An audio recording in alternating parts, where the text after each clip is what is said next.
Good morning. I got breaking news. Breaking news. One moment. Get some coffee. Last night, I'm driving, 3-hour drive one way, when I get a phone call from Stephen of Oklahoma and a couple more texts as we go. And he says, Pastor, there are Russian warships headed right now to Tartus, Syria. And Geopolitical broke the news late yesterday afternoon. A flotilla of 12 to 15 Russian warships carrying Marines is on its way to Tartus, Syria, from North Sea Baltic and Black Sea bases.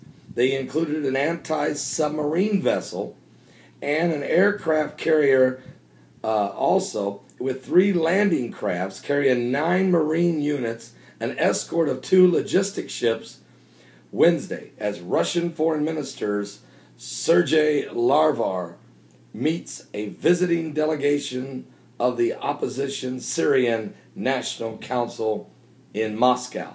That is the breaking news of last night. This morning, early this morning, Stephen is able to acquire more breaking news, and now I understand there is other Drudge Report and some of the main media is going to start to talk about it finally. But Russia, NATO, Russian naval air buildup.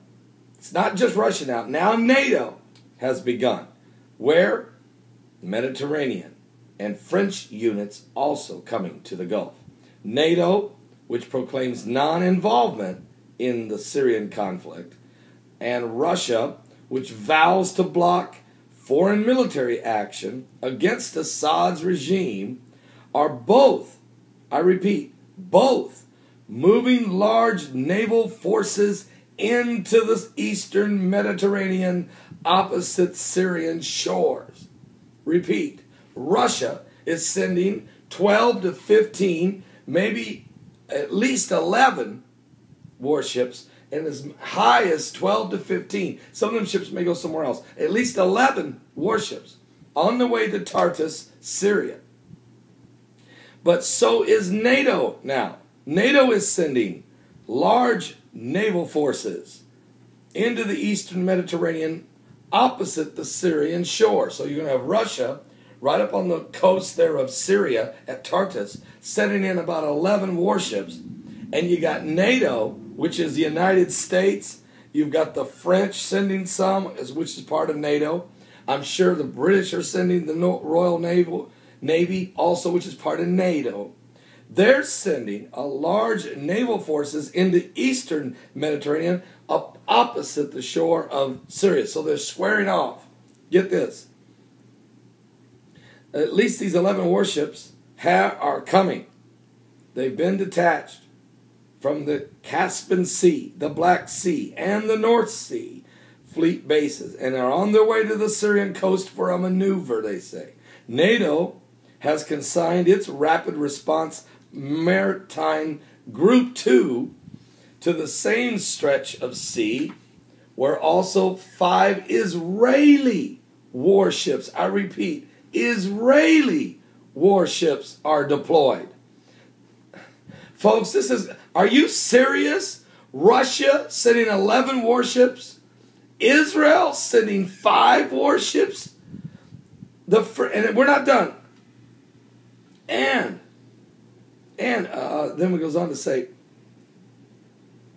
the rush of military movement is explained officially by the big air-to-sea exercises launched by Syria on Sunday, July 8th, to stimulate outside aggression. It follows Iran's practice of continuous military drills for repelling mock Western or Israeli attacks. The exercise began with a barrage of dozens of surface-to-sea missiles simulating naval and shore defense against the approaching enemy crafts and landing forces. Folks, let's just get brutally honest. Russia's President Vladimir Putin sat down with President Barack Obama in Mexico. You remember, the G20 summit.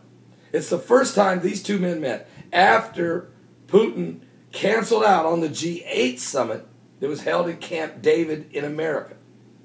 He said, I'm not going. Instead, he came to Mexico and sat in the same room with President Barack Obama and looked into him with those dark, deep, steely eyes and said, I'm not as worried about the euro as I am the U.S. dollar.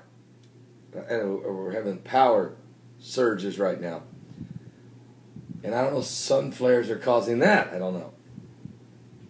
So the computer, I think, just... But the Russians are coming. Let's just be honest. The Russians are coming. They're on their way to Syria right now. But as he was sitting in that office meeting with Obama, he said, hey, I'm more worried about the dollar than I am the euro. And oh, by the way, I have some MiG fighter jets right now flying along your border of Alaska. Just oh, by the way, I want you to know that we're available. We are everywhere. And so now you're seeing it. NATO is trying to remove Assad so that the Muslim Brotherhood can take over the entire Middle East surrounding Israel. Meanwhile, Iran continues to preach an end-time apocalyptic gospel of you must destroy Israel so the 12th Imam, the Al-Mahdi, will return to the earth.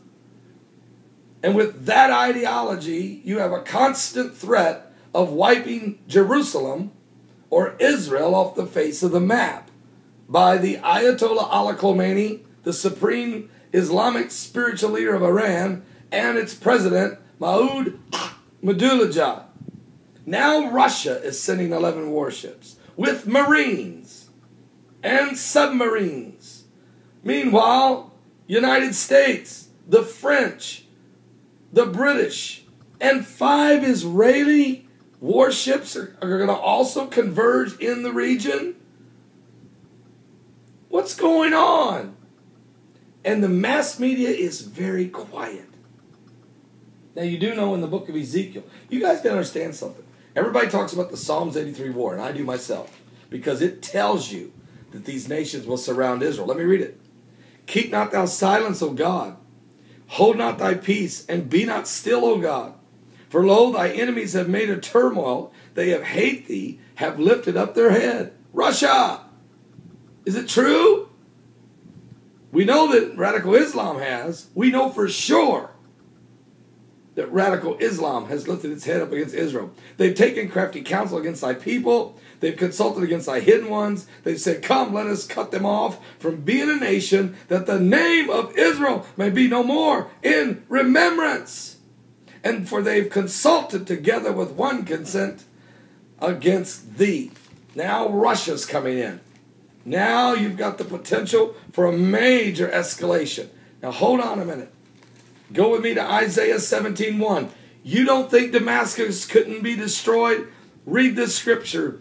Isaiah 17 verse 1. The burden of Damascus, behold, Damascus is taken away from being a city, and it shall be a ruinous heap. Now that means it's a battleground. And believe me, after 16 months of the uprising to remove Bashar Assad from power by the Free Syrian Army, we're finding out that the Free Syrian Army is filled with Muslim Brotherhood fighters from Libya who were trained by NATO in Jordan and paid for by Saudi Arabian oil. Now get this. So the Muslim Brotherhood, who's now in control of Tunisia, Egypt, Libya, and soon Yemen, and after that, if Assad is removed, Syria. That's why Damascus may become a ruinous heap. Because you got enough firepower. Russia, America, England, France, Israel, Syria, Iran. You've got so much there. Are you saved? Are you saved? I'm going to stay all over the story today. We're going to be focused. I want you to give your life to Jesus Christ. I will be right back. Get saved now. We're running out of time. Send me a personal message. I want to be saved. I want to be saved. I'll pray with you. I'll correspond with you. Do it right here on this YouTube channel. I'll be right back.